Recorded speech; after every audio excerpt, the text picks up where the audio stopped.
आज इस्लामाबाद में जारी है। चेयरमैन मरकजी रोयत हिलाल कमेटी मौलाना अब्दुल खुबैर आज़ाद इस इजलास की सदारत कर रहे हैं और शवाल के चांद को देखने के लिए पूरे मुल्क से शहादतों का सिलसिला भी जारी है।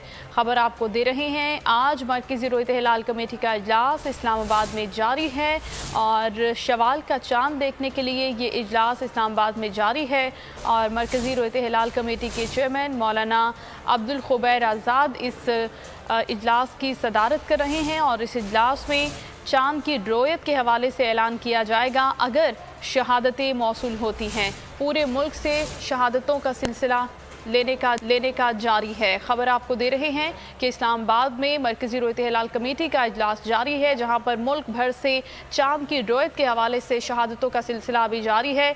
इजलास ख़त्म नहीं हुआ और इजलास के ख़त्म होने से पहले ही रोयत के हवाले से ऐलान कर दिया जाएगा और ये भी महकमा मौसमियात की जानिब से इस बात का भी उम्मीद जाहिर की गई थी कि चांद नज़र नहीं आएगा और ईद बरोज़ जुमा होगी। और पानी से भरे बादल फिर एक्टिव हो गए। लाहौर में बाराने रहमत से गर्मी की शिद्दत में कमी आ गई। रोजेदारों के चेहरे खिल उठे। मियां